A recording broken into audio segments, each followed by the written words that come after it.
Hello guys, நான் அசோக் வெங்கடேஷ். நாம இப்போ 185 சீரிஸ் தான் பார்த்துட்டு இருக்கோம். இன்னைக்கு டே 10. இன்னைக்கு உங்ககிட்ட குவைத்தை பற்றி தாங்க பேச போகிறேன். குவைத்துடைய அடிப்படை அரசியல் எப்படி இருக்குது, அதோடைய பொருளாதாரம் எப்படி இருக்குது, அந்த நாட்டுடைய எஜுகேஷன், ஹாஸ்பிட்டல், அக்ரிகல்ச்சர், டூரிசம், இதை பற்றின பேசிக் டீட்டெயில்ஸ் தாங்க இன்னைக்கு உங்ககிட்ட சொல்ல போகிறேன். குவைத்துடைய ஜியோகிராஃபி அப்படின்னு எடுத்துக்கிட்டோம்னா, குவைத்துக்கு பக்கத்தில் சவுதி அரேபியா இருக்குது, ஈராக் இருக்குது. இதோடைய கோஸ்டல் ஏரியானா பெர்ஷியன் கல்ஃப் இருக்குது. இந்த நாட்டுடைய மொத்த ஏரியா 17,820 கிலோமீட்டர் ஸ்கொயர். இதோடைய கேபிட்டல் சிட்டி குவைத்தி சிட்டி. அதாங்க இதோடைய கேபிட்டல் சிட்டி. நாடு பேரும் குவைத்து தான், அதோடைய கேபிட்டல் சிட்டி பேரும் குவைத்தி சிட்டி. அதான் இந்த நாட்டுடைய கேபிட்டல் சிட்டி. இந்த நாட்டுடைய மொத்த பாப்புலேஷன் 48 லட்சத்துலேருந்து 50 லட்சம் பேர் வாழ்ந்துட்டு இருக்காங்க. இந்த நாட்டுடைய அரசியல் அப்படின்னு எடுத்துக்கிட்டோம்னா, ஒரு மன்னராட்சி தாங்க இந்த நாட்டில் நடந்துட்டு இருக்கு. ஒரு மன்னர் தான் இந்த நாட்டை ஆட்சி செஞ்சுட்டு இருக்காரு. அவர் தான் பிரைம் மினிஸ்டர் சூஸ் பண்ணுவார், கவுன்சில் ஆஃப் மினிஸ்டர்ஸையும் சூஸ் பண்ணுவார். பிரைம் மினிஸ்டர் கவுன்சில் ஆஃப் மினிஸ்டர்ஸை சூஸ் பண்ணுவார். அவங்களை அப்பாயிண்ட் பண்ணுறது மன்னர் தான் அப்பாயிண்ட் பண்ணுவார். நாம் வந்துட்டு தமிழில் ஒரு அமீர் அப்படின்னு சொல்லுவோம், இங்கிலீஷில் எமிர் அப்படின்னு சொல்லுவாங்க. நான் எல்லாத்துக்கும் ஈஸியாக புரியணும் அப்படிங்கிறதுனால மன்னர் அப்படின்னு சொன்னேன். இந்த எமிர் தான் பிரைம் மினிஸ்டர் சூஸ் பண்ணுவார். இந்த பிரைம் மினிஸ்டர் ஒரு பர்டிகுலராக ஒரு ஃபேமிலியிலேருந்து மட்டும்தாங்க வருவார். அல் சபா அப்படின்னு சொல்லக்கூடிய பர்டிகுலராக ஒரு ட்ரைபல் ஃபேமிலி, இந்த ஃபேமிலியிலேருந்து மட்டும்தான் மன்னர் பிரைம் மினிஸ்டர் சூஸ் பண்ணுவார். ஏன் வேறு ஃபேமிலியில் சூஸ் பண்ணக்கூடாதா, வேறு காஸ்ட்லேருந்து சூஸ் பண்ணக்கூடாதா, வேறு மனிதர்களை பிரைம் மினிஸ்டராக எமிர் வந்துட்டு அப்பாயிண்ட் பண்ணக்கூடாது அப்படின்னு நீங்கள் கேட்டிங்கன்னா, அவருக்கு அந்த அதிகாரம் கிடையாதுங்க. ஒருவேளை எமிர் வந்துட்டு வேற ஒரு ஃபேமிலியிலேருந்து யாராவது ஒருத்தரை பிரைம் மினிஸ்டர் அப்பாயிண்ட் பண்ணணும் அப்படின்னு ஆசைப்பட்டாருன்னா, அதுக்கு ஃபுல் அண்ட் ஃபுல் நேஷனல் அசம்பிளியுடைய சப்போர்ட் வேணும். நம்ம இந்தியாவுக்கு பார்லிமெண்ட் அப்படின்ற மாதிரி குவைத்துக்கு நேஷனல் அசம்பிளி. இந்த நேஷனல் அசம்பிளியுடைய சப்போர்ட் இருந்தது அப்படின்னா, ஃபுல் அண்ட் ஃபுல் அந்த நேஷனல் அசம்பிளியுடைய சப்போர்ட் இருக்கணும். அந்த சப்போர்ட் இருந்தது அப்படின்னா, அவரால் எமிரால் ஒரு பிரைம் மினிஸ்டர் வேற ஒரு குடும்பத்திலேருந்து கண்டிப்பாக அப்பாயிண்ட் பண்ண முடியும். ஆனால் அது அவ்வளோ ஈஸி இல்லைங்க, கொஞ்சம் கஷ்டம். ஏன்னா அல் சபா அப்படின்ற அந்த குடும்பத்தினருக்கு மட்டும்தான் ஏன் பிரசிடென்ட் பதவி கொடுக்கணும் அப்படின்னு கேட்டிங்கன்னா, ஆரம்பத்திலிருந்தே அவங்க தான் ரூலிங் ஃபேமிலியாக இருந்துட்டு வந்துட்டு இருக்காங்க. ரொம்ப காலத்துக்கு முன்னாடி இருந்தே அவங்க தான் குவைத்தில் ரூல் பண்ணிட்டு இருந்துருக்குறாங்க. அதனால் அவங்களுக்கு பிரைம் மினிஸ்டர் பதவி எமிர் கொடுத்துட்ருக்காரு. இந்த நாட்டில் மொத்தம் 50 எம்பி இருப்பாங்க. இந்த பிரைம் மினிஸ்டரோ அல்லது மினிஸ்டர்ஸோ இந்த நாட்டில் கண்டிப்பாக எம்பியாக இருக்கணும் அப்படின்னு அவசியம் கிடையாது. எம்பியாக இல்லாதவங்களை கூட எமிர் பிரைம் மினிஸ்டராவோ அப்பாயிண்ட் பண்ணுவார். குவைத்துடைய எக்கானமி அப்படின்னு பார்த்தோம்னா, இந்த நாட்டுடைய பொருளாதாரத்தில் மேஜராக இன்ஃப்ளூயன்ஸ் பண்ணுற ஒரு விஷயம் ஆயில் தாங்க. ஆப்வியஸாக நம்ம எல்லாருக்கும் தெரிஞ்ச ஒரு விஷயம், மிடில் ஈஸ்ட் கண்ட்ரீஸில் ஆயிலோட இன்ஃப்ளூயன்ஸ் அதிகமாக இருக்கும் அப்படின்றது தான். சவுதி அரேபியாவாக இருக்கலாம், ஏமனாக இருக்கலாம், ஓமனாக இருக்கலாம், யுனைடெட் அரப் எமிரேட்ஸாக இருக்கலாம், பஹ்ரைனாக இருக்கலாம், கத்தாராக இருக்கலாம். இந்த எல்லா நாட்டிலையுமே ஆயிலுடைய இன்ஃப்ளூயன்ஸ் அந்த நாட்டில் அதிகமாக இருக்கும். அதே மாதிரி குவைத்லேயும் அந்த நாட்டுடைய மொத்த உள்நாட்டு உற்பத்தியில், மொத்த ஜிடிபியில் இந்த ஆயிலுடைய இன்ஃப்ளூயன்ஸ் அதிகமாக இருக்குன்னு சொல்லுவாங்க. உலகத்தில் உள்ள பல நாடுகளுக்கு ஆயில் எக்ஸ்போர்ட் பண்ணுறாங்க. எபோவ் 50% ஆஃப் த கான்ட்ரிபியூஷன் இந்த நாட்டுடைய ஜிடிபியில் ஆயில் தாங்க பண்ணிகிட்டு இருக்கு. இதுக்கப்புறம் அவங்க அதிகமாக உற்பத்தி செய்கிற விஷயம் ஸ்டீல் எக்ஸ்போர்ட்டும் இந்த நாட்டுடைய ஜிடிபியில் ஒரு முக்கியமான பங்கு வகிக்குதுன்னு சொல்லலாம். இதுக்கப்புறம் கன்ஸ்ட்ரக்ஷன் இந்த நாட்டுடைய ஜிடிபியில் ஒரு முக்கியமான பங்கு வகிக்குதுன்னு சொல்லாங்க. ஏன்னா டூரிசம்க்கு ரொம்பவே ஃபேமஸான ஒரு கண்ட்ரி. நீங்கள் கடலோர பகுதிகளெலாம் போனீங்கன்னா, அந்த நாட்டில் கடலோர பகுதிகளில் நிறைய இடத்துல ரிசார்ட்ஸ் எல்லாம் கட்டி வச்சுருப்பாங்க. ரொம்ப ரொம்ப அழகழகான ரிசார்ட்ஸ் எல்லாம் அந்த நாட்டில் இருக்கும். அந்த ஆர்கிடெக்டே பார்த்தோம்னா ரொம்ப அழகாக இருக்கும். கட்டிடக்கலைக்கு ரொம்பவே பேர் போன ஒரு நாடு குவைத்துன்னு சொல்லலாம்.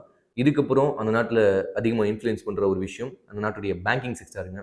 பேங்கிங் செக்டார்லேருந்து அதிகமாக அந்த நாட்டுக்கு ரெவன்யூ வருது அப்படின்னு சொல்கிறாங்க. அதுக்கப்புறம் ஐடி இருக்குது. ஐடியிலேருந்தும் இன்ஃபர்மேஷன் டெக்னாலஜிலேருந்தும் அந்த நாட்டுக்கு அதிகமாக ரெவன்யூ வந்துட்டுருக்கு. டூரிசம்லேருந்தும் ரெவன்யூ வந்துட்டுருக்கு. இது எல்லாமே அந்த நாட்டுடைய ஜிடிபியில் ஒரு முக்கியமான பங்கு வகிக்குது. But above 50% of the contribution செய்கிறது அந்த நாட்டுடைய க்ரூட் ஆயில் தாங்க.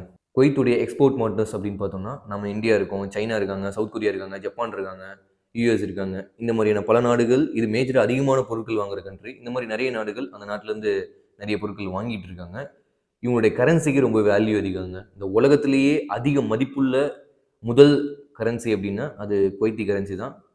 1 Kuwaiti dinar is equal to 278 Indian rupees. 278 இந்திய ரூபாய் ஒரு குவைத்தி தினாருக்கு ஈக்குவல். அப்போ பார்த்துக்கோங்க எந்த அளவுக்கு வேல்யூபிள் கரன்சி அப்படின்ட்டு. இந்த நாடு மேஜராக இம்போர்ட் பண்ணுற ஒரு விஷயம் என்னென்னா சாப்பாடு தாங்க. சாப்பாடு அந்த நாட்டில் ரொம்ப ரொம்ப கஷ்டம், விளையவே விளையாது. மிடில் ஈஸ்ட் கண்ட்ரீஸ்னாலே அப்படி தான். ஏன் விளையாது அப்படின்னு பார்த்தோம்னா, அந்த நாட்டுடைய ஜியோகிராஃபி நம்ம நோட் பண்ணுங்க. நம்ம இந்தியாவிலேருந்து எடுத்துக்கிட்டோம்னு வச்சுக்கோங்களேன், இந்தியா கூட வேர்ல்டு மேப்பில் பார்த்தோம்னா கொஞ்சம் பச்சை பசேல்னு இருக்கும். நீங்கள் கூகுள் மேப்பை ஜூம் அவுட் பண்ணி பார்த்தீங்கன்னா இந்தியா கூட கொஞ்சம் பச்சை பசேல்னு இருக்கும். ராஜஸ்தான்லேருந்து அப்படியே வெஸ்டர்ன் ஏரியாவுக்கு போனீங்கன்னு வச்சுக்கோங்களேன், ராஜஸ்தான் அப்படியே மண்ணாக இருக்கும், வெள்ளை வெளியேறுனு மணலாக தெரியும். ராஜஸ்தான்லேருந்து கொஞ்சம் அப்படியே பாகிஸ்தான் பக்கத்து போனீங்கன்னா அந்த பாகிஸ்தானில் சிந்து நதி ஓடக்கூடிய பகுதிகள், லகூர்லேருந்து அப்படியே ஹைதராபாத்துக்கு வரக்கூடிய பகுதிகள் மட்டும்தான் கொஞ்சம் பச்சையாக இருக்கும். அதுக்கு அங்கிட்டு அப்படியே மேற்கமாக போகணும்னு வச்சுக்கோங்களேன், ஆப்கானிஸ்தானா இருக்கலாம், ஈரானா இருக்கலாம், ஈராக்கா இருக்கலாம், சிரியாவா இருக்கலாம், ஜார்டனா இருக்கலாம், அப்படியே கீழே சவுதி அரேபியாவா இருக்கலாம், ஏமன் ஓமனா இருக்கலாம், யுனைடெட் அரப் எமிரேட்ஸாக இருக்கலாம், கத்தாரா இருக்கலாம், பஹ்ரைனா இருக்கலாம், எல்லாமே வெள்ளை வெளியேறுன்னு இருக்கும். ஃபுல்லாக அப்படியே வறண்டு போன பாலைவன பகுதிகள். இந்த இடத்துல விவசாயம் செஞ்சு அந்த நாட்டு மக்கள் சாப்பிட்றது அப்படின்றது இம்பாசிபிள், சாத்தியமே கிடையாதுங்க. வறண்டு போன பகுதி அப்படின்றனால அவங்களுக்கு தண்ணி கூட கிடைக்கிறது இல்லை. அவங்க எப்படி அவங்களுடைய தாகத்துக்கு தண்ணி குடிச்சிக்கிறாங்க அப்படின்னா, கடல் நீரை சுத்திகரித்து அவங்க தண்ணி குடிச்சிக்கிறாங்க. அப்படி இருக்கிற சுச்சுவேஷனில் இவங்களால முறையாக விவசாயமும் செய்ய முடியல அப்படின்றது தான் ஒரு யதார்த்தமாக இருக்குது. இவங்க எப்படி விவசாயம் பண்ணுவாங்க அப்படின்னா, அவங்க 2 மெத்தட் இருக்குங்க அவங்களுக்கு. ஒன்று ஹைட்ரோஃபோனிக்ஸ், 2வது அக்வாஃபோனிக்ஸ். இந்த ஹைட்ரோஃபோனிக்ஸ் விவசாயம் எப்படி செய்வாங்க? இது 2மே செய்கிறதுக்கு மண் தேவையில்லை. மண் இல்லாமல் அவங்களால அதை கொஞ்சமான தண்ணியை மட்டும் வச்சு அவங்களால விவசாயம் செய்ய முடியும். ஹைட்ரோஃபோனிக்ஸ் அப்படின்னா சத்துள்ள நீரை வச்சு மண்ணில் நடாமல் ஒரு பர்டிகுலர் பாக்ஸில் நிறைய பாக்ஸில் வச்சு அந்த அந்த செடிகளுடைய வேர்களுக்கு தண்ணி விட்டு வளர்ப்பாங்க. இதுதான் ஹைட்ரோஃபோனிக்ஸ். அக்வாஃபோனிக்ஸ் அப்படின்னா மீன்களுடைய கழிவுகள் வச்சு அந்த செடி கொடிகளை வளர்ப்பாங்க. இதுதான் அக்வாஃபோனிக்ஸ். இந்த 2 மெத்தடில் ப்ளஸ் இதோடு சேர்த்து இன்னும் அட்வான்ஸ்டு டெக்னாலஜி மெத்தடில் அந்த நாட்டில் அக்ரிகல்ச்சர் செஞ்சுட்டு இருக்காங்கன்னு சொல்லலாம். அந்த நாட்டில் மேஜராக அவங்க விளைவிக்கக்கூடிய பொருட்கள் என்னென்னா டேட்ஸுங்க. அது வந்துட்டு எல்லா அரபு நாடுகள்லையுமே பேரிச்சம்பழம் மேஜராக உற்பத்தி செஞ்சுட்டு இருக்காங்க. யுஏஇயாக இருக்கலாம், யுனைடெட் அரப் எமிரேட்ஸாக இருக்கலாம், சவுதி அரேபியாவாக இருக்கலாம், ஏமன் ஓமனாக இருக்கலாம், பஹ்ரைனாக இருக்கலாம், கத்தாராக இருக்கலாம். இந்த எல்லா நாடுகள்லையுமே பேரிச்சம்பழம் அதிகமாக உற்பத்தி செஞ்சுட்டு இருக்காங்க. அதே மாதிரி இந்த குவைத்திலையும் பேரிச்சம்பழம் அதிகமாக உற்பத்தி செஞ்சுட்டு இருக்காங்க. வெஜிடபிள்ஸ் அப்படின்னு எடுத்துக்கிட்டோம்னா குக்கியூம்பர் இருக்குது, கத்திரிக்காய் பண்ணுறாங்க, வெள்ளரிக்காய் செய்கிறாங்க. அதான் குக்கியூம்பர், வெள்ளரிக்காய் அது செய்கிறாங்க. இந்த மாதிரியான ஒரு சில காய்கள் இதெல்லாம் மேஜராக அவங்க உற்பத்தி செய்யக்கூடிய காய்கள். இது இல்லாமல் நிறைய பொருட்கள் அந்த நாட்டில் உற்பத்தி செஞ்சுட்டு இருக்காங்க. இந்த நாட்டில் விவசாய நிலம் ரொம்பவே கம்மிங்க. ஏன்னா நாட்டுடைய மொத்த பரப்பளவு நம்ம முன்னாடி சொன்ன மாதிரி 17,820 கிலோமீட்டர் ஸ்கொயர் தான். இதில் less than 1% of the area மட்டும்தான் விவசாய நிலத்துக்கு உகந்தது. இந்த நாட்டில் மட்டும் இல்லை, நீங்கள் யுஏஇ எடுத்துக்கிட்டாலும் சரி, கத்தாரை எடுத்துக்கிட்டாலும் சரி, பஹ்ரைனில் எடுத்துக்கிட்டாலும் சரி, less than 1% of the area மட்டும்தான் அந்த நாட்டில் விவசாயம் செய்யறதுக்கு தகுந்த சூழ்நிலையில் இருக்கும். குவைத்தும் அதே மாதிரி தான். 1% கம்மியான நிலம் மட்டும்தான் அந்த நாட்டில் விவசாயத்துக்கு உகந்த நிலமா இருக்குது. அதனால் இவங்களால விவசாயம் மேஜராக செய்ய முடியறதில்லை. இந்த மாதிரி ஏதாவது அட்வான்ஸ்டு டெக்னாலஜி மூலமாக விவசாயம் செய்யணுங்கிறதுனால தான் இந்த 2 மெத்தட் மூலமாக அவங்க விவசாயம் செஞ்சுட்டு இருக்காங்க. அவங்களுடைய டார்கெட் என்ன அப்படின்னா, தன்னிறைவு பொருளாதாரத்தை அடையணும் அப்படிங்கிறது. எல்லா நாட்டுடைய டார்கெட்டும் அதாங்க. தன்னிறைவு பொருளாதாரத்தை அடையணும் அப்படிங்கிறது தான் எல்லா நாட்டுடைய டார்கெட்டாக இருந்துகிட்டு இருக்கு. இவங்களுடைய டார்கெட்டும் அதே தான்.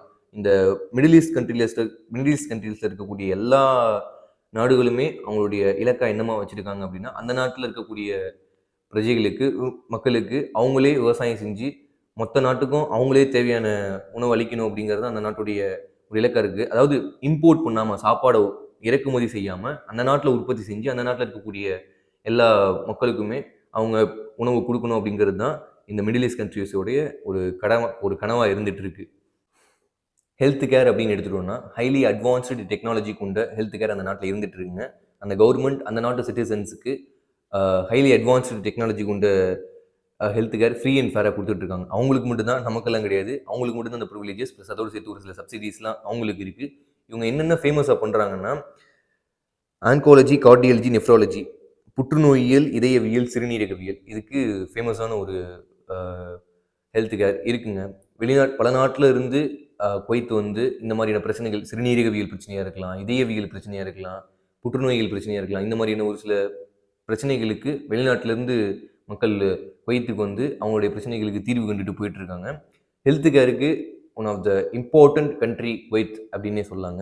இந்த நாட்டில் பர்சனலாக எனக்கு பிடிச்ச ஒரு விஷயம் என்னன்னு கேட்டிங்கன்னா, அந்த நாட்டில் உள்ள டூரிசம் ப்ளஸ் அதோடு சேர்த்து ஆர்கிடெக்சருங்க. ரொம்ப அழகழகான பில்டிங்ஸ்லாம் அந்த நாட்டில் இருந்துகிட்டு இருக்கோம். பர்சனலாக எனக்கு ரொம்ப பிடிச்ச விஷயம். ப்ளஸ் அதோடு சேர்த்து அக்ரிகல்ச்சருங்க. என்னதான் தண்ணியே இல்லையேனாலும் அவங்க விவசாயம் செய்யணும் அப்படின்னு சொல்லி போராடி விவசாயம் செஞ்சுட்டு இருக்காங்க. கவர்மெண்ட்டும் அதுக்கு சப்சிடிஸ் கொடுக்கறது, அதுக்கு பணம் கொடுத்து ஹெல்ப் பண்ணுறது, இந்த மாதிரியான நிறைய வேலைகள் கவர்மெண்ட்டும் விவசாயிகள் செஞ்சுட்டு இருக்காங்க.